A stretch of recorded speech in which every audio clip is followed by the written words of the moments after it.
YouTube says it has had enough of vaccine misinformation on its site. And false stories from phony sites to run circles around major news outlets. Many people don't know the difference between something real and something created to deceive them. Open your eyes. If you've ever had this feeling that something was terribly wrong with the world that we live in, but you couldn't figure out just what it was, then you've come to the right place. Secret societies, mystery religions, and the Illuminati have been controlling our reality since the beginning of time. But not anymore, because there is an awakening happening, and you are about to become a part of it. Wake up, because this is a call for an uprising. This is a call for an uprising. Welcome to today's show. I recently covered the Jordan Peterson interview with Zena LaVey, Zena Shrek, from a couple of weeks ago, who is the daughter of Anton LaVey of the Church of Satan, the founder of the Church of Satan. And in watching the interview, it was a 2-hour interview. I actually missed about a 30-second to a minute clip where they brought attention to the satanic panic and they brought attention to McMartin. And I want to thank ADR, a subscriber over here on the website, for sharing this, because he also endured the interview, because it wasn't a very good interview. It was a very rough interview. And of course, when two people are just lying for 2 hours straight, it's very hard to keep your attention into what they're talking about when you know that they're completely full of crap. So I have to play for you this clip, and it just really bothers me. If you don't know about McMartin, and you are new to this, I know some of you do know, some of you have been subscribed for a long time, but my personal awakening, what woke me up to everything that was going on, was the McMartin preschool trial. I had pieces of what was going on, and I was starting to understand things, but until I fully understood the scope of McMartin and child sacrifice and Satanism actually being real,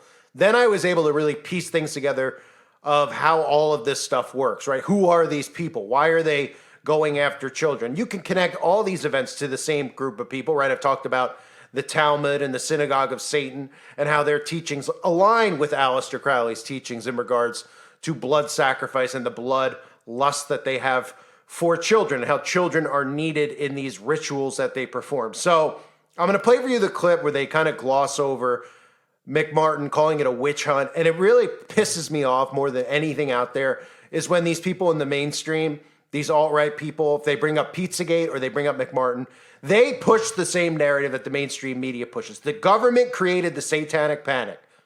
Because had McMartin actually gone to a real trial, if it wasn't this charade of a trial where the DA and everybody was bought off because all the politicians and all the celebrities were involved in it, if there was actually a real trial, we wouldn't be in the position we're in today. Because people out there would know that Satanism is real. Anyone who is a Satanist should be investigated for being involved in these acts with children. But of course, we look at it in the year 2024 as if, oh, someone's a Satanist. It's some type of political movement. Oh, they like Marilyn Manson. Oh, they like gothic things. They wear black lipstick. The simple fact is, if people understood their actual teachings, what they're taught, that they perform rituals that involve human sacrifice, specifically the blood and the lust for children, then we wouldn't be in this boat. Because we wouldn't allow people who identify as Satanists to exist in our society. They would either be in prison or something maybe far better would happen to them to protect the children out there. So Jordan Peterson showed his true colors in this interview. He's shown it many times. But this specific clip, he's promoting a book called Satan Silence, which is a garbage book, another book that's put out that tries to discredit children's own accounts of ritual sacrifice. This is children who have come forward. And of course, their narrative is that their parents told them to do it because they wanted to make a lot of money, as if a child could actually even comprehend some of the things that are being discussed when it comes to the McMartin case or any of these other cases that have happened at preschools. But here is the clip, and of course, they laugh it off, they dismiss it, and he promotes this absolute garbage book about ritual abuse and making it into a witch hunt, when the fact of the matter is it's 100% real. And if people realize this, we wouldn't be in the boat that we're in now. Realization that compassion can't be just for a select few special people. Compassion actually broadens, and it actually, you begin to develop and attain a certain level. It was just like the beginning stages when I began cognizing that, hey, something is really seriously wrong here, because there's innocent people out there that are not even Satanists, that have never even heard of such a thing. They haven't even heard of such a thing called Satanism. And yet, their neighbors are calling them into the FBI and to the police and stuff. And it's just ruining people's lives. Was that part of that daycare witch hunt, the satanic death ritual? Oh, yeah, that was right. The McMartin preschool case was, up to that point, the hugest waste of time and money in U.S. history devoted to. Did you ever read Satan's Silence by any chance? Do you know that book, Satan's Silence? No.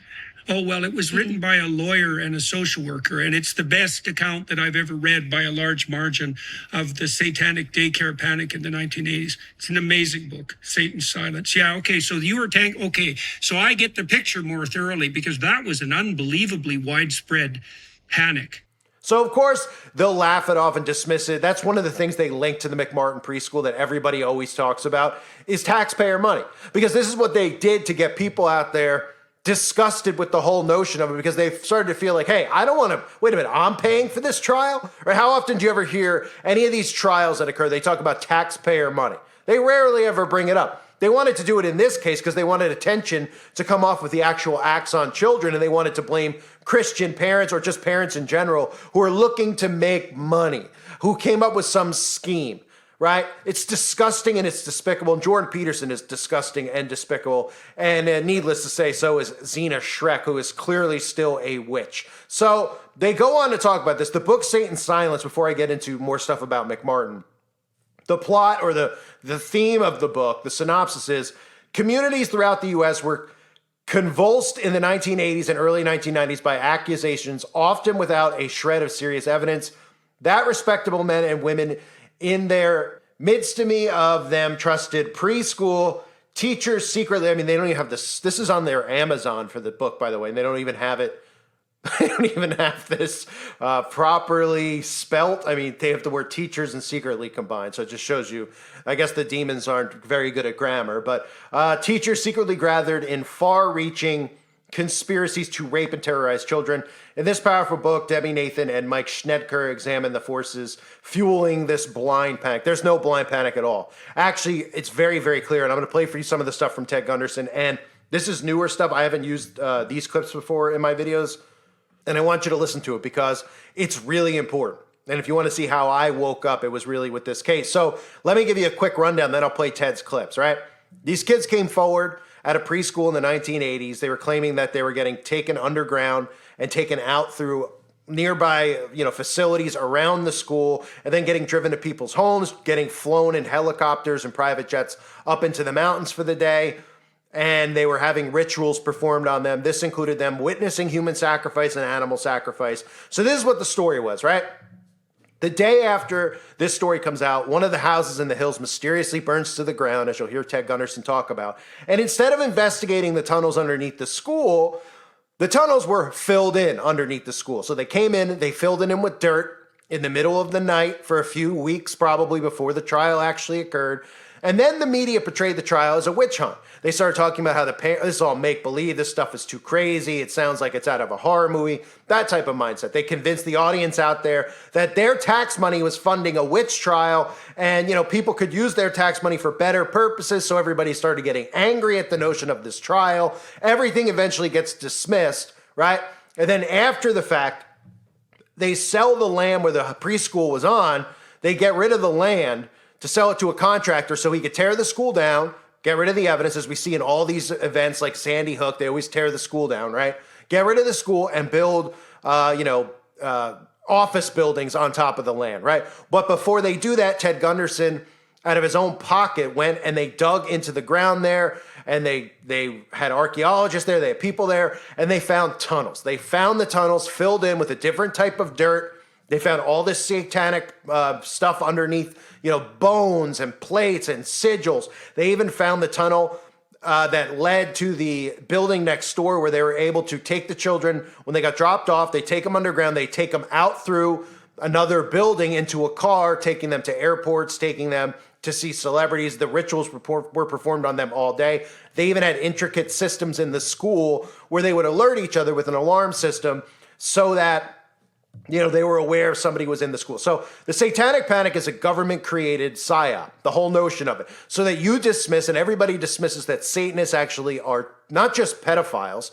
They commit murder, child sacrifice. And the first clip I'm going to play for you is Ted Gunderson, who is the one of the former heads of the FBI, who, again, this is before the FBI and the CIA were fully compromised, who not only was removed from his position, he was slandered throughout his life up until his death, which again was a mysterious death, as seems to happen to most of these people who expose this stuff, which I'm sure I would say would be my future, but I'm not really that important. I don't really, I just get removed in silence. I don't go around speaking places like these people did. So Ted ended up losing his life, but he was slandered for years and years and years as being a lunatic, crazy conspiracy theorist, as we see them do now, right? So the first clip I'm going to play for you is him talking about Aleister Crowley, reading directly out of Aleister Crowley's book. Remember, Aleister Crowley on the shirts of people like the Beatles album cover. Jay-Z wears his shirt, the Jonas Brothers. He is promoted in Hollywood. They love him. They even have TV shows on CBS about him and about Jack Parsons, who is the quote-unquote head of NASA, okay? Listen to what's taught in the book of this same person who is idolized by these celebrities. There, based on my information and research of the last 16, 17 years, there are 3 million plus practicing Satanists in this country. This is based on information from 3 different sources. A source in the South Bay area, Los Angeles, population 200,000, claims that there are 3,000 practicing Satanists there. Another source, Iowa City, Iowa, 100,000 people, population, about 1,500 practicing Satanists in Iowa City, Iowa. Lincoln, Nebraska, another source, claims that there are a town of 200,000, there's about 3,000 practicing Satanists. If you project this figure throughout the United States, it's 1.5% roughly, or a little under 4 million, but to be conservative, I say 3 million practicing members in the country today. 3 different sources, a preacher, a minister, a prison chaplain has told me he estimates between 50 and 60,000 human sacrifices. 2 other inmates have estimated 50 to 60,000 human sacrifices by the Satanic Church and people who are practicing Satanism. They are actively involved in Project Monarch, which is CIA mind control, initially named MK Ultra.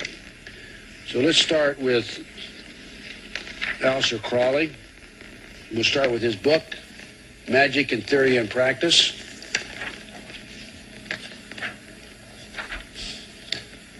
This is page 92, and it starts out of the bloody sacrifice. And then we talk about the blood is the life.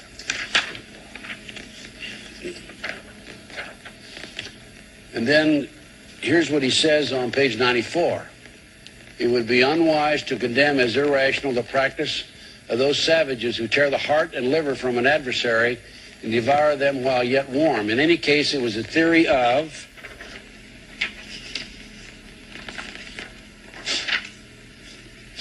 the ancient magicians that any living being is a storehouse of energy, varying in quantity according to the size and health of the animal, and in quality according to its mental and moral character. At the death of the animal, this energy is liberated suddenly.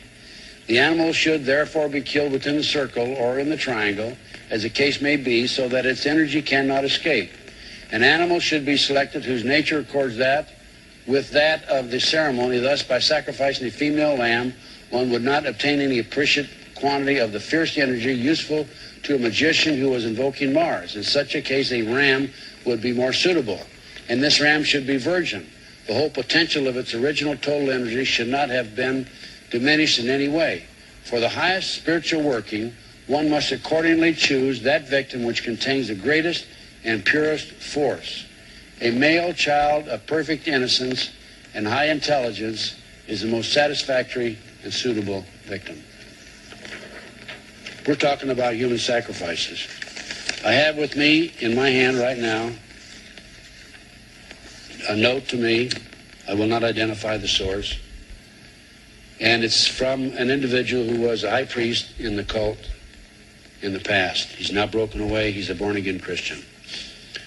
Although my experience as a satanic high priest was with Anton LaVey's Church of Satan, who claims they do not believe in or practice the ritual of human sacrifice, I had access to and have seen this ritual outlined in detail in the real satanic Bible, codenamed Cloven Hoof. The purpose of the ritual, as stated in this book, is for the sole purpose of the high priest and his covert, or grotto, to intake the power of life into themselves as their life force leaves the body, much like in the series of The Highlander, where the immortal who serves the head of another immortal gathers and takes in that immortal's life force, energizing him. Contrary to the popular belief that this ritual is to pay homage to Satan or to receive favor, this ritual is for self-reasons. The homage ritual is entirely a different one altogether and usually involves a female version, sometimes a chosen member of the group, or an enemy of the group as a victim. The power ritual is usually done with a young child or infant, or it is believed that the life force is greater in those who are termed innocent in nature. In both cases, the sacrificial ritual, a deep incision beginning at the sternum area of the chest, is made with a long blade sacrificial dagger. The cut is then brought downward to the belly button, and a vertical incision is made across the abdomen, intersecting the first cut, forming an upside-down cross. Depending on the denomination of Satanism, there are several. In some cases, some of the internal organs and parts of the victim's body are consumed by the group, as it is believed that immersed sexual powers, strength, and psychic powers can be ordained through this process. As sickening as this may sound, unfortunately, is a reality. Other parts of the victims are worn as charms, or saved to be used in spell casting. Be it understood that the victim is fully conscious and aware as this ritual is being performed. The blood, the greatest source of life and most needed bodily fluid, is consumed by all from a sacrificial chalice.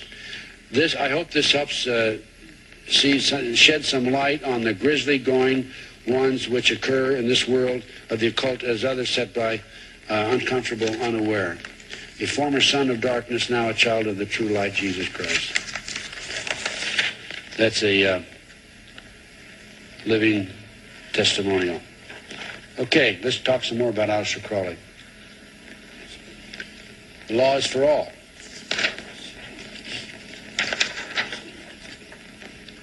Now we're talking about sexual abuse here.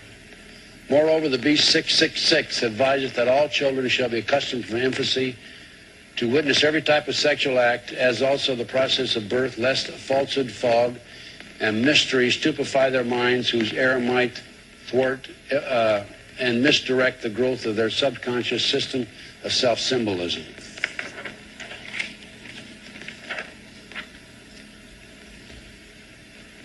Well, make shame, shyness, cowardice, and hypocrisy the conditions of success in life. It may therefore be considered improper as a general rule for your sexual gratification to destroy, deform, or displease any other star. Mutual consent to the act is a condition thereof. It must, of course, be understood that such consent is not always explicit. There are cases when seduction or rape may be emancipation or initiation to another. Such acts can only be judged by their results. We're talking about initiation and emancipation. That's how they justify their sexual abuse of the children, by the way. So that's right out of Crowley's book, and that's a quote that they've scrubbed somewhat off the internet. I used to be able to find that quote pretty easily in 2016 when I was finding PDFs of some of Crowley's teaching so I could break it down in my videos. Ted had, and this isn't even a very easy clip to find either. Some of the Ted stuff is completely buried as well, but right out of his book, right, they talk about animal sacrifice. Okay, so you could hear Zeno LaVey, what a liar Zeno LaVey is, right, talking about the Church of Satan and animal sacrifice. And of course, Crowley's not affiliated with the Church of Satan, but the Church of Satan was created as a front to try to make Satanism and the occult look like something that it's not. But they were all practicing these types of rituals, and that's why Zena LeVay was so upset about animal sacrifice, because she wouldn't want anyone to ever think she was involved in it because, well, she may be, burned at the stake, so to speak. So here's a clip now of Ted Gunderson talking about McMartin, talking about the entire trial, the stuff that they found. If you haven't seen this clip before, I definitely recommend you watch it. I just rewatched this entire thing in preparation for this video. Some of the stuff I even forgot about in regards to the sigils. Because remember, when we talk about sigils, right, I show you guys sigils that are in music videos and stuff. I'm not a master of it. There's so many sigils out there that you could see them using in alchemy and other stuff. Like if you go see Damian Eccles, for example, he teaches this stuff on his channel. I can't sit through that and watch this symbol means this means that, these ones that are in deep detail. But if you actually listen to what Ted's talking about here, he showed you a few of the sigils that were found at the house that conveniently burned to the ground after charges were pressed against McMartin. And these sigils are sigils that they demand human sacrifice. So these sigils would only be painted on their altars if the altars were used for human sacrifice, which of course they were. So here's a clip from Ted Gunderson. I've had a number of interesting cases that I've handled in the past, and one of them is the McMartin case. The McMartin case was a ritual abuse allegations by children at the McMartin preschool, Manhattan Beach, California. The case broke in 1983. The child came home and told his mother that he'd been abused. Other children came forward. There was some publicity, and the long and short of it is that the kids claimed, among other things, that there were tunnels under the school. They claimed that they were taken down into the tunnels and molested, that they were witnessing human sacrifices in the tunnels and elsewhere. They were taken up into a tunnel of the bathroom of the triplex next door, and there was a trap door in the bathroom, taken out in the automobiles, and prostituted in the community. We're talking about 2-, 3-, and 4-year-old children. These are certain allegations. They also claimed that they were, some of them claimed that they were taken to an airport, obviously nearby Hawthorne Airport, about 10 minutes away, placed in jets and flown to Crestline, which they didn't say Crestline, flown into the mountains, where they were witnesses to sexual abuse and ritual abuse matters. And now, the day that the case went to trial, not the day that the case broke, when it was made public, the day after the case was made public, the property at this location burned down. This is an abandoned satanic site in Crestline, California. I called the prosecutor, and I told the prosecutor I may have located the site where the children claim they were taken, and if you like, I'll be glad to take you there, and then the children can identify. The prosecutor told me she was not interested. But this is a circle right here. There was some writing in the circle. I didn't photograph that.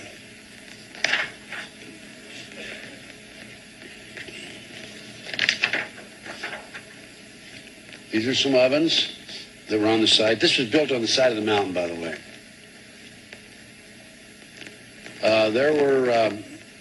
There were some steel clamps that were on one of this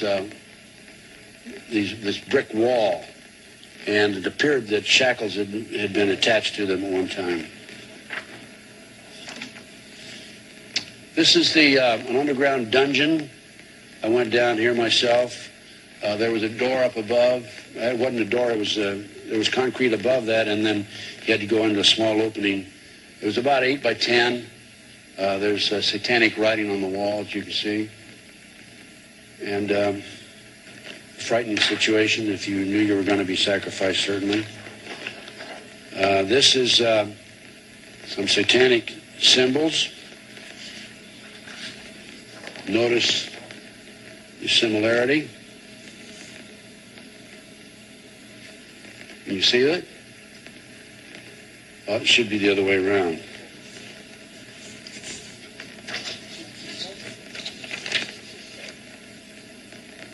There you go. I think that does it, doesn't it? Okay. That shows you the outline. Now I'm going to read this upside down. Is that all right? No, I'm not going to do that. Okay, this is Belial, I think you pronounce it that way, a mighty king created next after Lucifer, appears in the form of a beautiful angel seated in a chariot of fire and speaking with a pleasant voice.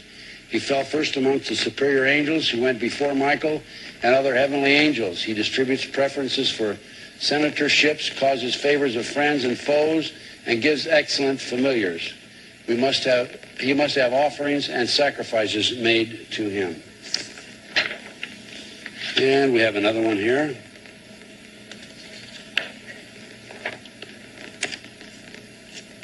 See that? Right? See that and the similar there?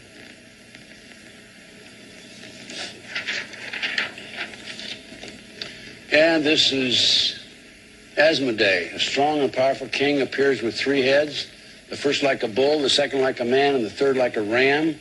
He has a serpent's tail, the webbed feet of goose, and he vomits fire. He rides an infernal dragon, carries lance and pennon, and is the chief of the power of Ammon. He must be invoked bareheaded, or otherwise he will deceive. He gives the ring of virtues, teaches arithmetic, geometry, and other handicrafts, answers all questions, makes men invisible, indicates the places of concealed treasures, and guards them if within the domination of Ammon.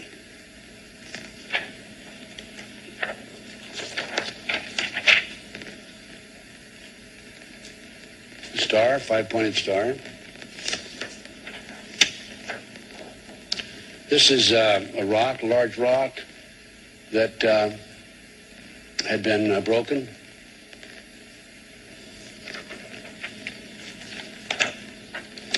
And this was a circle. These were rocks with concrete, and it was filled with concrete. I don't know what they used that for. One of their ceremonies, obviously. And this was up just in front of the house that burned down. And you would have, this looks out over the valley. It's built right on the side of the mountain. This is all filled, by the way. And this went down, must have gone down 200-300 feet, these rocks in the fill.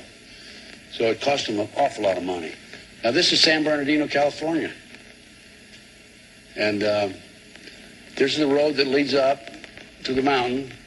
And I drove up on this mountain, on this road, and you can see this enclave on the side of the mountain.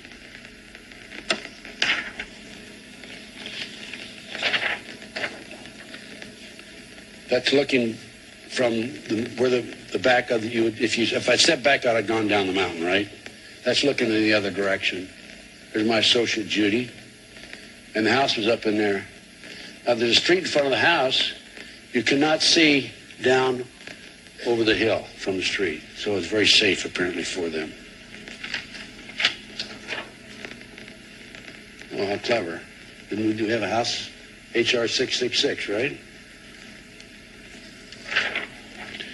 Now, this next case, which I'm going to describe to you and give you details on, is the Lou Bear case.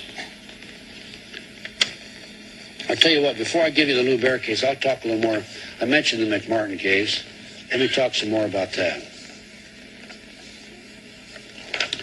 In 1983, the case broke, as I mentioned.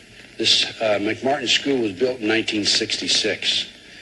The children claimed, as I said, that there were tunnels under the school. They were taken into the tunnels. The district attorney went out and looked for tunnels, could not find them.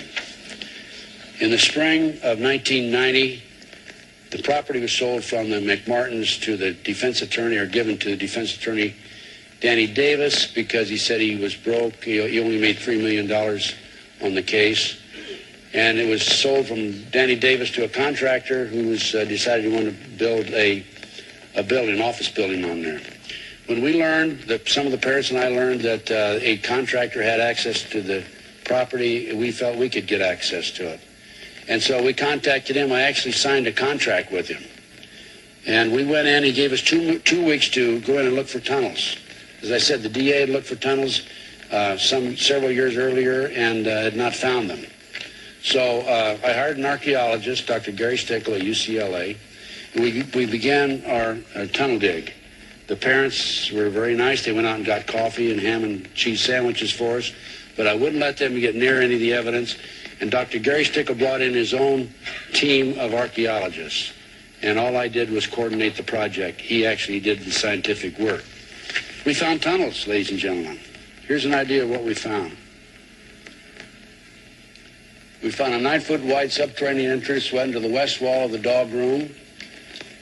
The entrance had a live avocado tree on the right, a dead one on the left, which meant that when they opened up the entrance, they had to cut the tree. They cut the tree root. An interesting facet was this. There was a Disney bag, copyright 1982, found 4.5 feet below the classroom floor and 3 to 6 inches in from the entrance and under the foundation of classroom floor. The Disney bag was found right in the mouth of the tunnel where the kids said they went in. Now, the way that the archaeologists were able to say that there were tunnels there that had been filled in is because the dirt that was brought in to fill the tunnels was foreign from the natural soil. And right at this location, this copyright 1982 plastic Disney bag, sandwich bag, was at that precise location where the entrance to the tunnel was. Ken Lanning, the FBI behavioral science expert, quote unquote, out of Quantico, claims, has publicly made the claim, I've been told this, I don't know if he said this or not, that I went out and found this little bag and put it there, placed it there. Not true.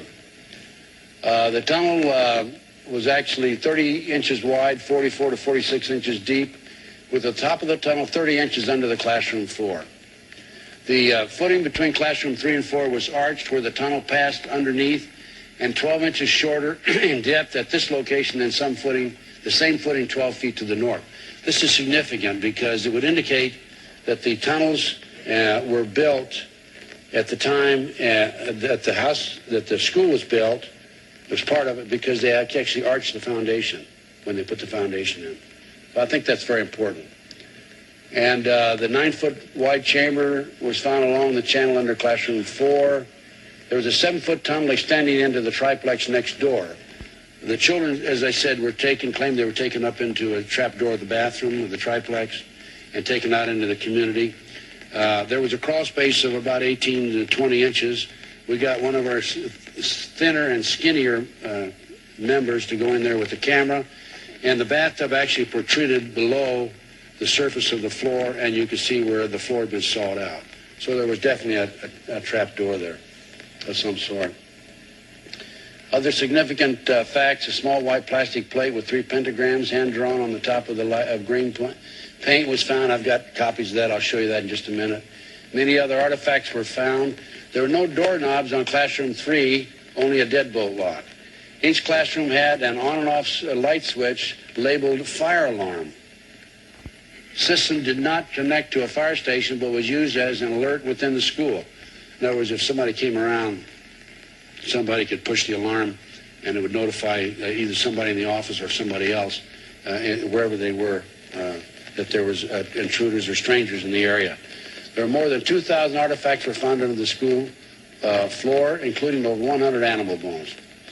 It was kind of an interesting story because we were given 2 weeks to get off the property. The man wanted to build an office building there and was able to stall him for 34 days. And I couldn't get the archaeologist to say, come on, there's tunnels there, Gary.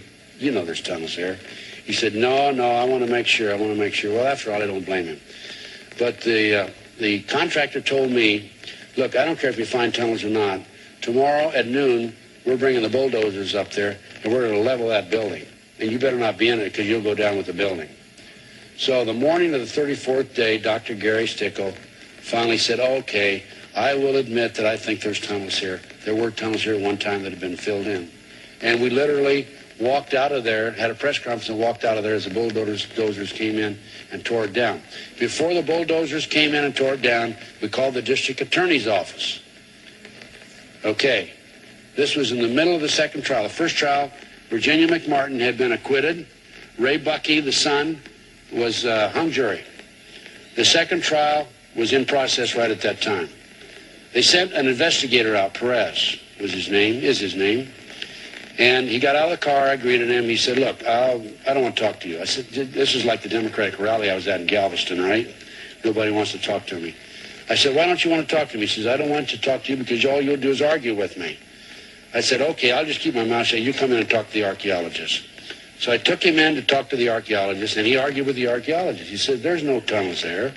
And here you can imagine somebody like an investigator arguing with an expert witness who has a doctor's degree in archaeology. Anyway, we prevailed. As far as I'm concerned, we have the documentation. They didn't use the information in the trial. Now, what did these kids say? Well, they identified professional football players. They identified professional baseball players. They identified some actors. They identified the son of one of the most prominent politicians in Los Angeles. Well, you know, no wonder, huh? How about that? Now, there is where the tunnel entrance was, right there.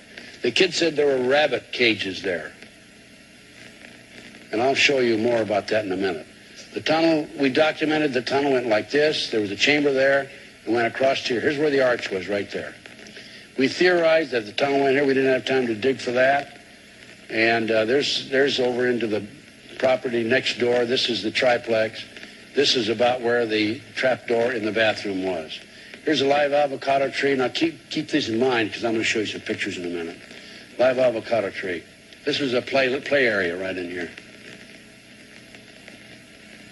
We actually slept up there. We had control of that property for 24 hours for 34 straight days. Slept up there in the dirt. Now this is the entrance. There's the live avocado tree root. The avocado tree was over in here. The dead root was over here, which would indicate that they had to cut it, right, like this. Live, dead.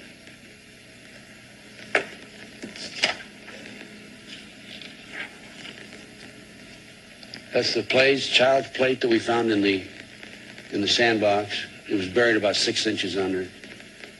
We really did a job on the property.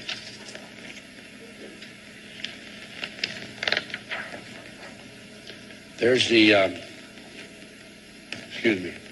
there's the arch.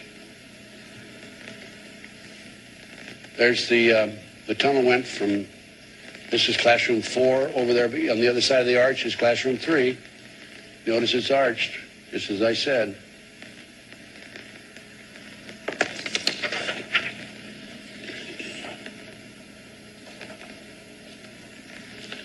There's yours truly, looking up from down below. We actually brought in concrete cutters to cut that floor up. And we did a job on it. I graduated at the University of Nebraska, so I wore my Nebraska baseball hat for good luck. You see it there. For all you KU fans, K-State fans, Missouri fans. This town's full of them. I might just show you, I have a number of symbols here. This is the horned hand, sign of recognition between those who are in the occult. May also innocently be used by those who identify with heavy metal music.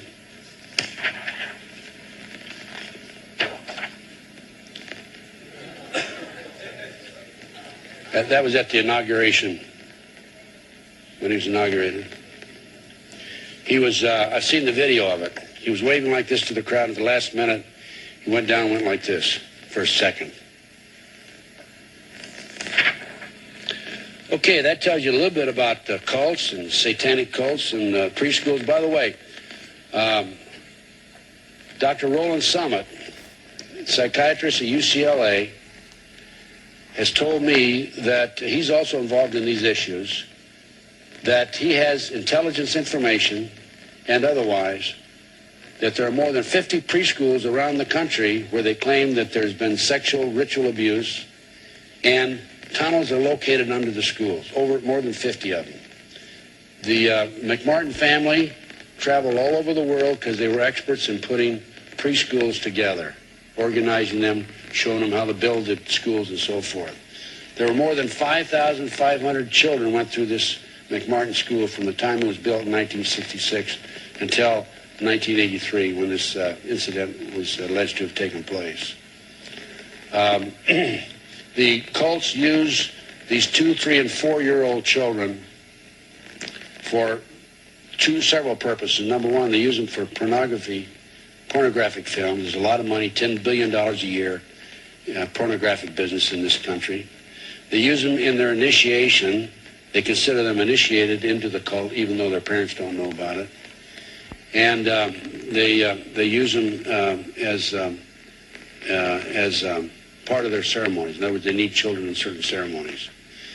Now, I've been told, well, now don't tell me the kids, if they witnessed a human sacrifice or the sacrifice of a baby, that they wouldn't go home and tell their parents about it. But I'll tell you what a little girl in the McMartin case told me. And she told her mother, and her mother told me.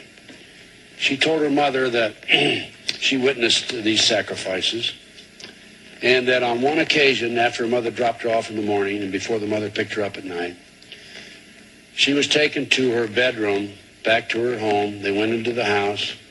They sexually molested her in the home, in the bedroom. They left a little token there. They took her little baby kitten, took the kitten into the school, and had a ceremony and sacrificed the kitten in front of her. Then they told the little girl, they said, if you talk to your mother or your father, we're going to do this to your mother, your father, and your little brother. Now, don't tell me that a kid's going to talk under those conditions. They're petrified. They also talked about men coming in and sexually molesting them dressed in police uniforms, dressed as Santa Claus, and so forth. So again, this is the most frightening stuff you could possibly imagine. Just hearing it got my blood boiling. I mean, you feel so many different emotions when you hear it. You feel anger, disgust, you feel heartbreak. And then, of course, you just think about how rampant this is in today's society, right? And I feel like, McMartin really would have blew the lid off of everything, because as you heard in that clip, which I did not know this prior to, which, again, I'm very glad that ADR shared this. So I actually listened to LeVay make fun of McMartin. So I went back to go look for Ted Gunderson stuff that I haven't listened to in a while. And I didn't even know that the McMartins themselves had their hand in setting up preschools around the United States of America. That's very important to know, because remember, you think about a tunnel system, right? We'd all think of, like, if you were, whatever home you're in now, wherever you live right now, you'd say to yourself, oh, what did they just suddenly develop this fetish for kids? And then they dug underneath their home, That's how I would think, right? When I'm thinking about this stuff, I'm like, oh, wow, so what'd they do? They had a room, they dug up the floor. I mean, how do you even dig a tunnel? What goes into all this stuff? Though they clearly had the blueprints. And all these places that they put these preschools, they already had an underground system in place. So first they dug out the tunnels under the ground. Then they filled in the top, they put cement down, concrete down, and they built these preschools. You think it's a coincidence around the country? And remember, I covered places like Oak Hill, and these videos you can find on the website, Oak Hill. Just type in the search box in the video section, Oak Hill. You can obviously find my original McMartin videos over there. And of course, Pizzagate. And there's many other ones. There's many other ones that, maybe I'll put more effort into covering that are from the 80s and the 90s. But every single time this happens, they have this built-in narrative of satanic panic. So when this occurred, when McMartin actually happened, they had been caught. And they had to build a psychological operation around it. They had to go on Geraldo. They had to have Oprah. All these people start saying satanic panic, satanic panic. Your tax money is funding this, getting people angry, when in reality, people shouldn't have been angry about their tax money. They should have been angry about how their politicians and their celebrities were all molesting children and getting away with molesting children. In fact, people at that time we all could have stopped what was happening from continuing to happen, but it got covered up, right? So they didn't dig in the tunnels. Of course they didn't dig. What did all the money go towards? Well, the money just got wasted with delays and keeping the trial going and nothing get resolved. The first thing anybody would have done would say, let's get into the tunnels. If the DA and these people weren't compromised, let's get into the tunnels. Let's see what's there. So Ted had to do it himself because, again, the government, with Freemasons, all these people that are involved in the high courts, we're not going to allow them to get the truth out. And the same thing just occurred. It just occurred in 2016 with Pizzagate. Because we all look back at Pizzagate, and I know a lot of people out there have taken Pizzagate and they've been like, well, the Pizzagate stuff, they set that up so they could begin censorship. I fully, 100% with all my heart believe it the other way. As somebody who broke a lot of the stories on Pizzagate, you couldn't explain some of the stuff to get people, the way that thing was so intricately weaved with the locations and the symbols, there is no way that they set that up. They never expected people to catch on to that stuff. And the only reason people caught on which in part, yes, the WikiLeaks, which I get people's perspective of WikiLeaks being a controlled leak, but really what had people catching on, if you take that stuff out of it, is James Alifantis. James Alifantis, the owner of this pizza place, you started looking into him, you start seeing, wait, James Alifantis he owns a pizza parlor. So you think to yourself, well, okay, there's a pizza parlor in my town, right? You have a pizza parlor in your town? Does that guy hang out with Barry Soetoro, Barack Obama? Does he get trips to the White House late at night? Huh? No, he doesn't. Does he make the most influential man in Washington, D.C. top 50, top 30 lists? No, it's a little suspicious, right? Then when you went to his Instagram account, which was public at the time, every picture was some creepy picture of a child involving a picture of a child with money around the child, with pizza around the child's crotch. And everybody out there started seeing it and saying, this is not right. This is, whatever is going on, this is bizarre. He blocks his account. They create a false flag shooting outside of the pizza parlor. They start talking about it a little bit on TV that, hey, people talking about this Pizzagate thing. People are getting murdered. They have guys going there with guns because people are talking about it on YouTube. We need to bring in censorship. And ever since then, they've had the lid shut on pretty much all these topics. Adrenochrome, right? Pizzagate. You mentioned those things on a platform like YouTube. The algorithm will read it before your video can go live and remove you from the platform, which is what happens to me, pretty often, right? One of the strikes I got recently before being removed from YouTube was just about a movie, which the plot is adrenochrome. So you tell me how that gets a strike before the video even goes live. Well, it gets a strike because the algorithm can read it. It hears the word adrenochrome or the notion of adrenochrome, sees a clip of Demi Moore making out with a kid, bada bing, bada boom, as they say, and they remove it. So Pizzagate, before a lot of these other things that have happened, there was McMartin. And McMartin is not the first. And obviously, way before McMartin, child sacrifice was happening. And that's why they use that term, witch hunts, because they want you to think that people were going after witches in the 1800s and the 1700s, and they didn't do anything wrong. That's because these Satanists have been doing this with children forever, for as long as we can imagine. They've been doing these black magic rituals, which involve, like Crowley teaches, human sacrifice of children. They don't just lust after kids. This is what's important to note.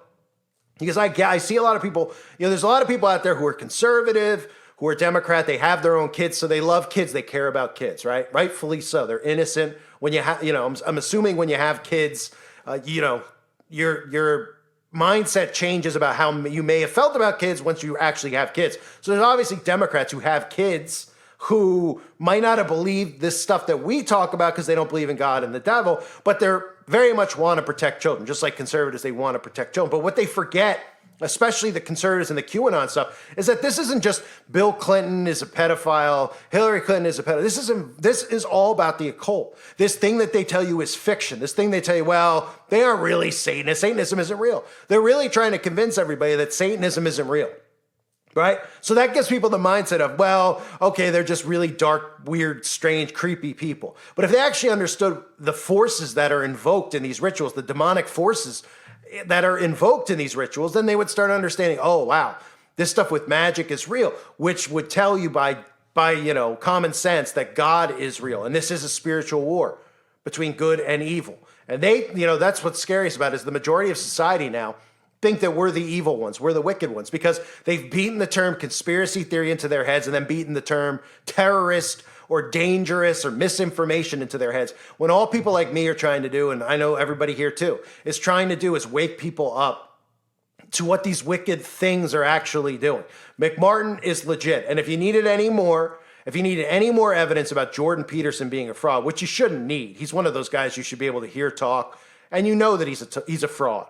Right? Because he's a doctor. Oh, yes. Of what? Nobody knows. He's suddenly a conservative, right? And he's supporting a book that is nothing. Oh, it's one of the best books he's ever heard. Satan's Silence. Ritual. But why does he care so much about that?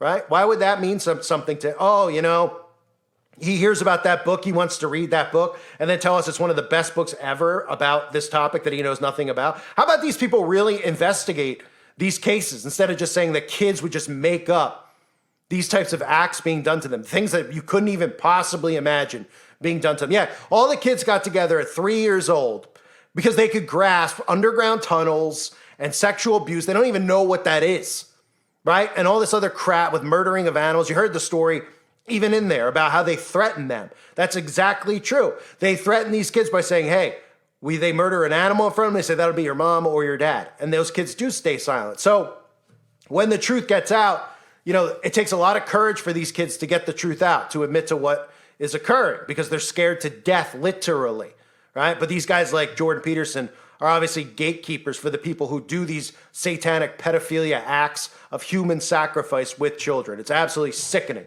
I thank everybody for being here. Again, if you want to see my McMartin video, you can go search for that, my Pizzagate videos, as well as the Oak Hill case. There's a lot of stories of how Satanists have been freed, where preschools, these kids have come forward in different states. It's been the same story.